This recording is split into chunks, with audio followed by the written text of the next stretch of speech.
ওং নমো ভগবতে বাসুদেবায়। আজকের বিষয়টি গুরুত্বপূর্ণ হতে চলেছে ধনু রাশি বা ধনু লগ্নের জাতক জাতিকাদের ক্ষেত্রে জুন 2025 বোনাস রাশিফল হিসেবে বিশেষ করে কারা এবং কিরূপ ফল পেতে চলেছেন তা আমি বিস্তারিতভাবে আলোচনা করব। ধৈর্য সহকারে আপনারা ভিডিওটি দেখবেন। আমার প্রিয় দর্শক বন্ধুকে আমার আন্তরিক অভিনন্দন, শুভেচ্ছা ও ভালোবাসা জানাই। আমি আশা করি অনাদির আদি গোবিন্দের অশেষ করুণায় আপনারা সকলেই কুশলে আছেন। আমি কারো ব্যক্তিগত জন্মছক বা ন্যাটাল চার্ট নিয়ে বিচার বিশ্লেষণ করছি না। ঠিক জুন 2025 গ্রহ সন্নিবেশের মাধ্যমে একটি ছক প্রস্তুত করে তার উপর বিচার এবং ফলাদেশ করব। সেটি হবে আপনাদের এই মাসের গাইডলাইন। এরপরেই আমি চলে আসছি। দেখুন, এই ছকটি প্রস্তুত করেছি 1 জুন 2025 উপর। যেহেতু ধনু রাশি বা ধনু লগ্নের নিয়ে আজকে আলোচনা করতে চলেছি, আপনারা বোনাস পয়েন্ট হিসেবে জুন মাসে কী পেতে চলেছেন। ধনু রাশিটি রাশিচক্রের 9তম রাশি এবং এই রাশির অধিপতি গ্রহ হচ্ছেই বৃহস্পতি এবং এই রাশির ক্ষেত্রে রবি, চন্দ্র এবং মঙ্গল শুভকারক গ্রহ। যেহেতু রবি দেখুন এই মাসের ক্ষেত্রে জুন মাসের ক্ষেত্রে 14 জুন পর্যন্ত অবস্থান করবে বৃষ রাশিতে ষষ্ঠভাবে এবং ঠিক সপ্তম ভাবেও কিন্তু প্রবেশ করবে আপনার ঠিক 15 জুন থেকে এখানে অবস্থান করবে। বুধ অবস্থান করছে ঠিক 6 তারিখ পর্যন্ত ষষ্ঠভাবে বৃষ রাশিতে অবস্থান করার পরেই নিজের গৃহে 7 জুন থেকে 22 জুন পর্যন্ত অবস্থান করবে এবং আপনাদের রাশিপতি বা লগ্নপতি আপনাদের সপ্তমভাবে অবস্থান করছে। মঙ্গল এখানে অষ্টম স্থানে গোচরে অবস্থান করলেও 7 জুন সিংহ রাশিতে নবমভাবে প্রবেশ করবে। নবমভাবে কেতুও কিন্তু অবস্থান করছে। আপনাদের তৃতীয়ভাবে রাশি থেকে রাহু অবস্থান করছে কুম্ভ রাশিতে, চতুর্থভাবে শনি অবস্থান করছে, পঞ্চমে শুক্র অবস্থান করছে। দেখুন, যেহেতু আপনাদের রাশি বা লগ্নপতি বৃহস্পতি যেহেতু সপ্তমভাবে গোচরে শুভফল প্রদান করে থাকে, সেই কারণে কী হচ্ছে এবং এখানে বৃহস্পতিরও 3টে দৃষ্টি থাকছে, যেটি সপ্তমভাবে অর্থাৎ আপনার রাশিভাবের উপরে দৃষ্টি থাকছে এবং লাভ স্থানে দৃষ্টি থাকছে এবং এখানে তৃতীয় ভাবের উপরে দৃষ্টি থাকছে, তৃতীয়ভাবে রাহুর উপরে দৃষ্টি থাকছে। তৃতীয়ভাবে রাহুও কিন্তু গোচরে শুভফল প্রদান করে থাকে। আপনাদের ক্ষেত্রে গোচরে যেহেতু রাহু এখানেও অবস্থান করতে চলেছে প্রায় 1.5 বছর এবং বৃহস্পতি এখানে ধরে নিতে পারেন 1 বছর অবস্থান করছে এবং বৃহস্পতি এবং রাহুর যে সংযোগ করছে, বৃহস্পতি রাহুকে কিন্তু তার অশুভ ফল জায়গাটাকে কিছুটা নাশ করবে বা অশুভত্ব যেহেতু প্রদান করে থাকে, সেই ন্যাচারাল অশুভ কারক গ্রহ তার কিছুটা অংশ হলেও তাকে শুভ জায়গা কিন্তু নিয়ে আসবে। তবে বৃহস্পতি আপনাদের ক্ষেত্রে গোচরে শুভ ফল অতি অবশ্যই প্রদান করবে এবং যতই অশুভ প্রভাব চললেও যেহেতু রাশিপতি বা লগ্নপতি রাশিভাবের উপর দৃষ্টি, লাভভাবের উপরে দৃষ্টি এবং নিজে কেন্দ্রপতি যেহেতু চতুর্থ ভাবের অধিপতি গ্রহ, সেই কারণে শুভফল প্রদান করার জায়গা কিন্তু থাকছেই। তো যদি জন্মকালীন শুভ থাকতে হবে, এটা কিন্তু মাথায় রাখতে হবে যে কোনো গ্রহ জন্মকালীন যে সকল জাতক জাতিকাদের জন্মছকে যদি অশুভ থাকলে সে অশুভ ফল প্রদান করতে বাধ্য এবং শুভ থাকলে শুভ ফল প্রদান করতে বাধ্য।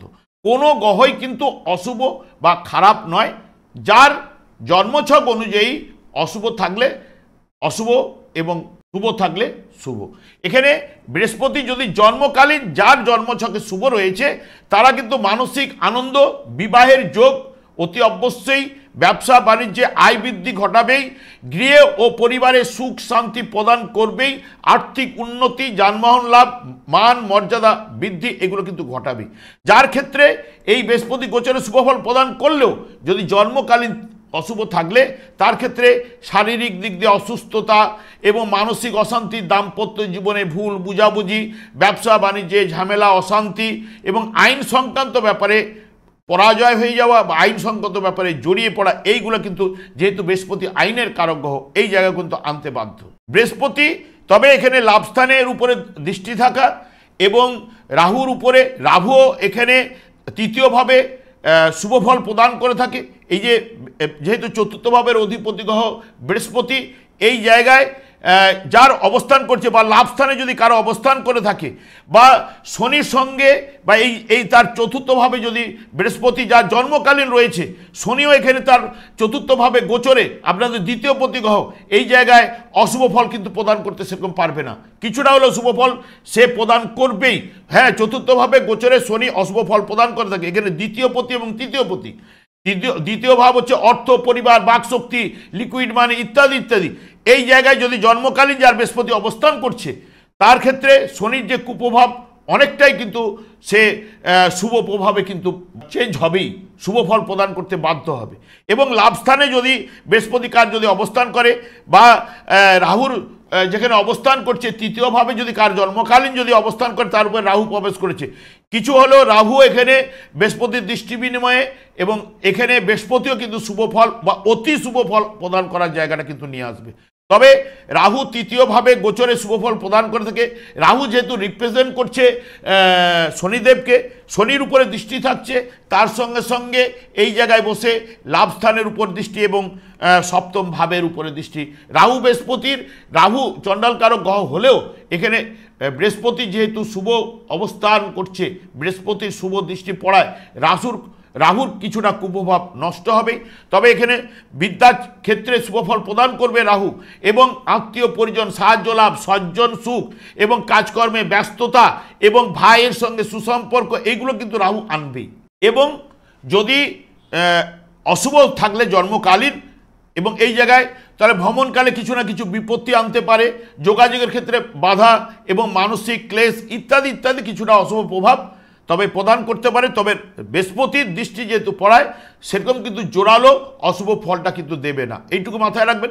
তবে জন্মকালীন যদি এই জায়গায় রাহু থাকে, তাহলে এখন রাহু গোচরে প্রবেশ করেছে, তাদের ক্ষেত্রে কিছু না কিছু সাময়িক ডিস্টার্ব কিন্তু আনবে। তবে বৃহস্পতির দৃষ্টি থাকছে, তবে অনেকের ক্ষেত্রে কর্মে পরিবর্তন, ট্রান্সফার এবং একটু মানসিক টানাপোড়েন চলতে পারে। তবে পারিপার্শ্বিক দিক দিয়ে কিছুটা বিরোধ এটা আসতে পারে, তবে বৃহস্পতি সাপোর্ট করে ওই জায়গায় পজিটিভ রেজাল্ট অতি অবশ্যই আনবে। এই যে শনি আপনাদের অর্থপতি এখানে চতুর্থে গোচরে সেই মতো শুভ ফল প্রদান করতে পারে না, কিন্তু চতুর্থ ভাব হচ্ছে সুখের জায়গা, মায়ের কোল এবং আনন্দের জায়গা। এখানে এডুকেশন, স্থায়ী সম্পত্তি, পড়াশোনা ইত্যাদি ইত্যাদি সব কিছুই কিন্তু নির্দেশ এখান থেকে বিচার্য। যেহেতু চতুর্থভাবে শনি গোচরে প্রবেশ করেছে এবং এই জায়গায় যদি জন্মকালীন যদি অশুভ থাকলে তখন কিন্তু পরিবারে অসুখ বিসুখে যেন ছেড়ে যেতে চাইবে না। এর একজনের পরে আরেকজন, একজনের পরে আরেকজন, এইগুলো কিন্তু প্রদান করে থাকে। তবে যেহেতু বৃহস্পতি কিছুটা স্ট্রং রয়েছে, সেই কারণে কিছুটা প্রভাব হয়তো শনির কমতে পারে। তবে কিন্তু স্বামী স্ত্রী স্বাস্থ্য বিষয়ে দুর্বলতা, মানসিক দিক দিয়ে দুর্বল বা ক্লেশ এগুলো পেতে পারে। নিরানন্দ ভাব সবসময় যেন একটা চলবে। ব্যবসায় বাধা বিঘ্ন এবং আর্থিক লেনদেনে সতর্কতা, গিয়ে পরিবারে অশান্তি, এইগুলো কিন্তু সাধারণত শনিদেব গোচরে চতুর্থভাবে এই ফলগুলো কিন্তু সাধারণত বাধা বিপত্তি এগুলো নিয়ে আসে। যদি জন্মকালীন শুভ থাকলে কিছুটা, এবং বৃহস্পতি যেহেতু ঘরে প্রবেশ করেছে, বৃহস্পতি যেহেতু স্ট্রং রয়েছে, সেই কারণে যদি জন্মকালীন শুভ থাকলে কিছুটা অশুভত্ব হ্রাস কিন্তু ঘটবেই। তখন সম্পত্তি লাভ করাতে পারে, কর্মে উন্নতি আনতে পারে এবং সংসারে শ্রীবৃদ্ধি ঘটাতে পারে, ব্যবসায় আয় বৃদ্ধি, প্রভাব প্রতিপত্তি, এইগুলো বিদ্যা চর্চায় তখন সাপোর্ট করবে বা সফলতা এনে দেবে। কারণ এটা বৃহস্পতির ঘর, তো যেহেতু বৃহস্পতি যেহেতু জন্মকালীন বা এই যদি অশুভ থাকলে তার ক্ষেত্রে এই প্রভাবগুলো বেশি বৃদ্ধি পাবে, অশুভ প্রভাবটা। নাহলে জন্মকালীন যদি বৃহস্পতি শুভ থাকলে কিছুটা হলেও এই জায়গায় শনি গোচরে অশুভ ফল প্রদান করলেও কিছুটা হলেও শুভত্ব আনবেই। শুক্র এখানে আপনাদের পঞ্চম স্থানে গোচরে শুভফল প্রদান করে থাকে। আপনাদের রাশি বা লগ্ন সাপেক্ষে শনি বলুন, শুক্র বলুন, এগুলো মিত্রকারক গ্রহ নয়, শত্রুকারক গ্রহ। কিন্তু পঞ্চমভাবে গোচরে শুক্র কিন্তু শুভফল প্রদান করে থাকে। জন্মকালীন যদি শুক্র শুভ থাকলে, যার জন্মকালীন শুভ রয়েছে, এখানে সন্তান সুখ বা সন্তান থেকে সুখ লাভ সন্তান এনে দিতেও পারে এবং কর্মক্ষেত্রে সফলতা, এখানে পঞ্চম বা হায়ার এডুকেশনে বা বিদ্যাক্ষেত্রে সফলতা এবং আমোদ প্রমোদ যোগদান করা, প্রেমে সফলতা, ব্যবসা বাণিজ্যে সফলতা, দৈনন্দিন জীবনে শুভত্ব প্রদান করে থাকে কিন্তু এই শুক্র। এই পঞ্চমভাবে যদি শুভ থাকলে অতি শুভ ফল বা যার জন্মকালীন দেখবেন এই জায়গায় জন্মকালীন যে সকল জাতক জাতিকাদের শুক্র অবস্থান করছিল বা এই লাভস্থানে তুলারাশিতে যারা অবস্থান করছিল তার ক্ষেত্রে কিন্তু এই শুক্র শুভ ফল প্রদান করবেই এবং অতি শুভ ফল এইটুকু আপনাদের বলতে পারি যার রয়েছে তারা কিন্তু পাবেই। এবং বিশেষ করে এই যে বৃহস্পতি এখানে যদি কারো যদি জন্মকালীন থাকলে তারা এখন শুক্র গেছে এই জায়গায় তারও ক্ষেত্রে কিন্তু অতি শুভ ফল সেও কিন্তু পাবে। এর আগে আমি বলে গেছি যে এই জায়গায় বৃহস্পতি তুলারাশিতে যদি কারো অবস্থান করে তার ক্ষেত্রে শুক্র এই জায়গায় এখন অতি শুভ ফল আনবে। রবিও আপনাদের ক্ষেত্রে ভাগ্যপতি গ্রহ, এখানে ভাগ্যপতি গ্রহ দেখুন ষষ্ঠ স্থানে গোচরে শুভ ফল প্রদান করে থাকে এবং রবিও এই জায়গায় কিন্তু আপনাদের ক্ষেত্রে এখন যে জায়গায় 14 জুন পর্যন্ত আয় বৃদ্ধি অতি অবশ্যই কিন্তু ঘটাবে এবং ব্যবসায় শুভ, সংসার জীবনে উন্নতি এবং আশাতীত লাভ, কর্মে উন্নতি এবং স্বাস্থ্য বিষয়ে দুর্বলতার জায়গায় সুস্বাস্থ্যের অধিকারী করবে, ভাগ্য উন্নতি এগুলো কিন্তু ষষ্ঠভাবে গোচরে 14 জুন পর্যন্ত এখানে আপনাদের ক্ষেত্রে ভাগ্যপতি গ্রহ গোচরে শুভ ফল কিন্তু প্রদান করে থাকে। জন্মকালীন শুভ থাকতে হবে, কিন্তু জন্মকালীন এই জায়গায় যদি কোনো কারো ধনুরাশি জাতক জাতিকাদের বিশ্বরাশিতে যদি রবি অবস্থান করে তাহলে এই জায়গায় রবি যখন প্রবেশ করলে সেখানে কিন্তু শুভ ফল কিন্তু অতটা কিন্তু পাবে না, এটা কিন্তু মাথায় রাখতে হবে। যার রয়েছে সে কিন্তু এই শুভ ফলগুলো পাওয়ার জায়গাটা তার ক্ষেত্রে আসবে না, কিন্তু রবি যদি যার এই জায়গায় প্রবেশ করেছে গোচরে সে কিন্তু শুভফল পাবে, কিন্তু সপ্তমভাবে শুভফল প্রদান করতে পারে না যেহেতু রাশিপতি এবং ভাগ্যপতি একসঙ্গে যখন যুক্ত হবে তবে অলরেডি পজিটিভ রেজাল্ট এখানে দিবেই। এখানে যে রবির যে প্রভাবটা অশুভ প্রভাব যেটা আনতে পারতো না হঠাৎ পরিবর্তন বা দাম্পত্য করা এগুলো এই জায়গায় কিন্তু বৃহস্পতি যেহেতু যদি জন্মকালীন শুভ থাকলে এই জায়গায় রবি এসে প্রবেশ করলেও গোচরে কিছুটা রবির যে ফল দান করার ক্ষমতাটা যেটা অশুভ ফল প্রদান করতো সেই অশুভ ফলের হ্রাস কিন্তু ঘটবেই। এই জায়গায় দাম্পত্য জীবনে সুখ শান্তি এগুলো নিয়ে আসবে, ব্যবসা বাণিজ্যে উন্নতি, কর্ম সাফল্য। নবমের একাদশে নবমপতি যেহেতু রবি নবমের একাদশে ঢুকছে আপনার রবি তাহলে পজিটিভ রেজাল্ট অতি অবশ্যই আনবে এবং এই জায়গায় বুধও এই জায়গায় মোটামুটি গোচরে শুভফল প্রদান করে থাকে, আর্থিক লাভ, আশাতীত লাভ এবং প্রতিভার জন্য সম্মান এগুলো কিন্তু বুধও কিন্তু শুভ ফল প্রদান করে। তবে নবমভাবে যখন প্রবেশ করবে 23 জুন থেকে মঙ্গল এই সময় কিছুটা বুধ কিছুটা অশুভ প্রভাব দিয়ে থাকে অষ্টমভাবে শুভ ফল প্রদান করবে। এখানে এইটুকু আপনাদের বলতে পারি তখন মানে আর্থিক উন্নতি ইত্যাদি ইত্যাদি বা আশাতীত লাভ এগুলো কিন্তু বুধ কিন্তু ঘটাবে। তবে এই জায়গায় আপনাদের ক্ষেত্রে ভাগ্যপতিকে নিয়ে এই মাসে বসে থাকা রাশিপতি বা লগ্নপতি এ কিন্তু শুভফল অতি অবশ্যই আপনাদের ক্ষেত্রে 15 জুনের পরে অতি শুভ ফলগুলো পাওয়ার সম্ভাবনা কিন্তু আনবে। কিন্তু এখানে মঙ্গলও কিন্তু আপনাদের ভাগ্যস্থানে কিন্তু প্রবেশ করবে, ভাগ্যস্থানে মঙ্গলে ঠিক নবমভাবে গোচরে সেরকম শুভ ফল প্রদান করতে পারে না, কিন্তু যেহেতু পঞ্চমপতি নবমভাবে বসে থাকা এবং এখানে দ্বাদশপতি হোক পঞ্চমপতি যেহেতু নবম স্থানে বসে থাকা কেতুযুক্ত হয়ে যাওয়া এখানে গুপ্ত শত্রু বৃদ্ধি করতে পারে, কিন্তু কাজকর্মের সফলতা, সম্মান লাভ এবং দায়িত্ব বৃদ্ধি এগুলো কিন্তু কিছুটা ঘটাবার সম্ভাবনা কিন্তু মঙ্গলের রয়েছে এবং সকলের সহিত সুসম্পর্ক বজায় থাকবে, উদ্যম লাভ, শত্রু হানি বা বিদ্যাক্ষেত্রে শুভফল মঙ্গল, টেকনিক্যাল লাইনে কেতুযুক্ত হয়ে যাওয়া, কেতুকেও কিন্তু এখানে বৃহস্পতি যেহেতু শুভ রয়েছে কেতুও শুভফল নবমভাবে গোচর অতটা ধর্মকর্মে মতি এগুলো কিন্তু কেতুও নিয়ে আসবে, ধর্মস্থান দর্শন বা ধর্মমূলক কাজে আর্থিক ব্যয় এগুলো কিন্তু কেতু কিন্তু করাতে পারে। তবে এই জায়গায় যেটা বলছে পরিষ্কার কথা যে রাশিপতি বা লগ্নপতি বৃহস্পতি যেহেতু সপ্তমভাবে অবস্থান করে রাশিভাবকে দেখা এটা শুভফল প্রদান করবে 1 নম্বর। 2 নম্বর ভাগ্যপতিকে নিয়ে 15 তারিখের পরে বসে থাকা এও কিন্তু আপনাদের এই মাসের ক্ষেত্রে বোনাস হিসেবে শুভ ফলগুলো কিন্তু তুলে ধরবে। এখানে যতই আপনাদের ঢাইয়া চলুক না কেন যে শনিদেব হয়তো চতুর্থভাবে গোচরে অশুভ ফল প্রদান করে, কিন্তু এই জায়গায় যেহেতু বৃহস্পতি স্ট্রং থাকার জন্য শুভ থাকার জন্য যার শুভ রয়েছে তারা কিন্তু ঢাইয়ার অতটা কুপ্রভাব পাবেন না। যাদের অশুভ থাকলে বৃহস্পতি তাদের ক্ষেত্রে কিছুটা হলেও অতি অবশ্যই ঢাইয়ার কুপ্রভাব কিছু না কিছু সুখ শান্তির ব্যাঘাত কিন্তু ঘটাবি। আমি আর দীর্ঘায়িত করবো না, তবে আমি একটা কথাই বলবো, যেহেতু সব সময়ের জন্য আপনাদের দ্বিতীয় এবং তৃতীয় পতি মানে অর্থপতি যেহেতু শনিদেব, শনিদেবকেই সন্তুষ্ট রাখুন।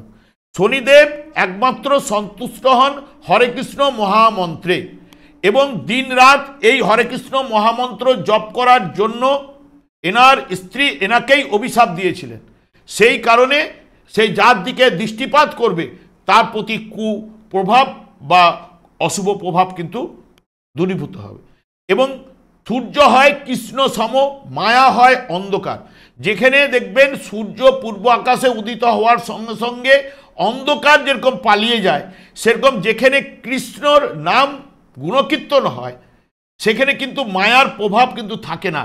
অর্থাৎ মায়া মানেই তো আমরা মায়ার জীব, এই জগতে মায়া আমরাকে বেষ্টন করে থাকার জন্যই আমরা অন্ধকারের মধ্যে কিন্তু ধাবিত হচ্ছি।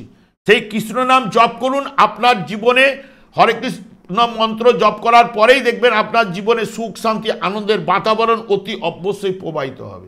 আমি দীর্ঘায়িত করছি না, আমি একটা কথাই, হরে কৃষ্ণ মহামন্ত্র গোলক বৃন্দাবন থেকে শ্রী চৈতন্য মহাপ্রভু জীবেদের উদ্ধার করার জন্য পদার্পণ করে গেছে। যখনই আপনারা এই নাম জপ করবেন সংসারে সুখ শান্তি আনন্দের বাতাবরণ প্রবাহিত হবে।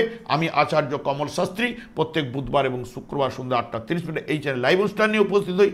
ঠিক ওই সময় আমাকে ফোন করলে আপনারা নিজেদের ভাগ্য বিষয়ে জানতে পারবেন। তাছাড়া বিভিন্ন ধরনের ভিডিও আপলোড করে থাকি, সেগুলি পাওয়ার জন্য আমার চ্যানেলকে সাবস্ক্রাইব করে বেল আইকনে ক্লিক করে রাখুন। যখন আমি লাইভ অনুষ্ঠান বা যে কোনো ভিডিও আপলোড করলে আপনাদেরকে নোটিফিকেশন পৌঁছে যাবে। আমি অনাদি আদি গোবিন্দের কাছে প্রার্থনা করি আপনারা ভালো থাকুন, সুস্থ থাকুন, আনন্দে থাকুন।